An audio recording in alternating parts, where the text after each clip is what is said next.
Hello bachcho, let's see this question.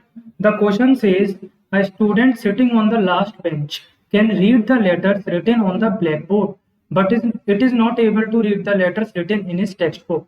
Which of the following statements is correct? And the options are option A, the near point of his eyes has receded away. Option B, the near point of his eyes has come closer to him. Option C, the far point of his eyes has come closer to him. And option D, the far point of his eyes has receded away. तो बच्चों सबसे पहले हम discuss कर लेते हैं इसमें की कॉन्सेप्ट. एंड की concept here is defects of eyes. तो कौन कौन से हैं? Myopia, myopia and hypermetropia. Myopia and hypermetropia. चलिए अब सबसे पहले इस क्वेश्चन को सॉल्व करने से पहले और इसके आंसर जानने से पहले ये जान लेते हैं कि मायोपिया और हाइपरमेट्रोपिया इन दोनों में क्या डिफरेंस होता है. तो यहाँ हम लिख लेते हैं मायोपिया और यहाँ हम लिख लेते हैं हाइपरमेट्रोपिया. हाइपरमेट्रोपिया बच्चों, मायोपिया को हम शॉर्ट साइटेडनेस भी कहते हैं. इसको हम शॉर्ट साइटेडनेस भी कहते हैं. क्यों कहते हैं? क्योंकि इसमें हमारी शॉर्ट की साइड जो होती है, मतलब आंख के पास जो रखे ऑब्जेक्ट होते हैं वो हमें क्लियरली दिखाई देते हैं. मतलब नियर बाय ऑब्जेक्ट्स जो होंगे वो हमें क्लियरली विजिबल होंगे, लेकिन जो दूर के ऑब्जेक्ट होंगे, फार अवे ऑब्जेक्ट जो होंगे वो हमें क्लियरली विजिबल नहीं होंगे. और रीजन क्या है मायोपिया होने का? Curvature of the lens increases. Curvature of the lens increases. और कर्वेचर बढ़ने की वजह से बच्चों जो पावर होती है लेंस की वो भी बढ़ जाती है. Therefore we can also say that power of the lens increases.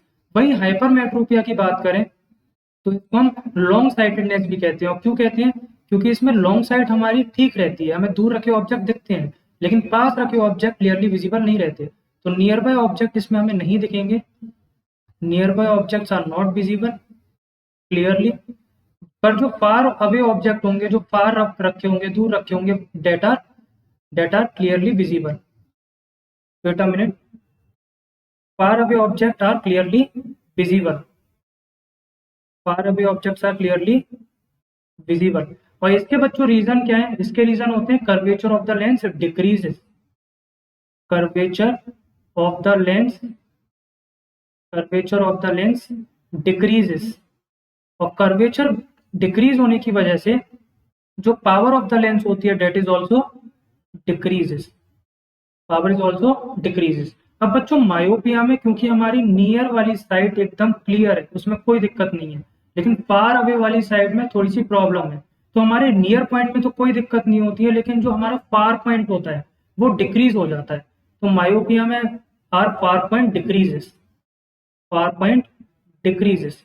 वहीं अगर बात करें हम हाइपरमेट्रोपिया की, तो हाइपरमेट्रोपिया में जो हमारा फार पॉइंट होता है वो सही रहता है, क्योंकि हमारी फार साइड में कोई दिक्कत नहीं होती है, लेकिन नियर साइड में दिक्कत होती है. मतलब पास के रखे ऑब्जेक्ट नहीं दिखेंगे हमें. अगर उनको देखना है तो ऑब्जेक्ट को हमसे ना थोड़ा दूर जाना पड़ेगा. तो हमारा नियर पॉइंट इंक्रीज हो जाता है. नियर पॉइंट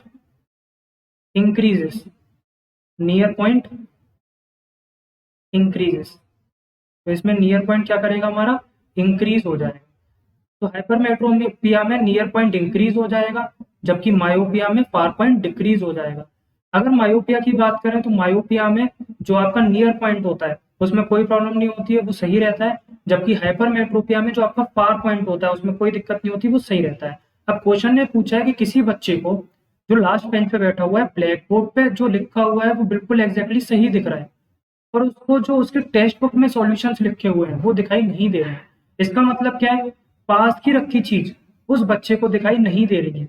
पास की चीज दिखाई नहीं दे रही है, दूर की दिख रही है. पास की चीज नहीं दिख रही है तो कौन सा डिफेक्ट हुआ? ये इट इज हाइपरमेट्रोपिया. और हाइपरमेट्रोपिया में क्या होता है? नियर पॉइंट इंक्रीज होता है, या इंक्रीज होने को, दूर जाने को हम क्या बोलते हैं? Receded away. तो यहाँ पे near point will recede away in hypermetropia. So the final answer is the near point of his eyes has receded away, which is option A. The near point of his eyes has receded away. Hope you understood it well. Best of luck.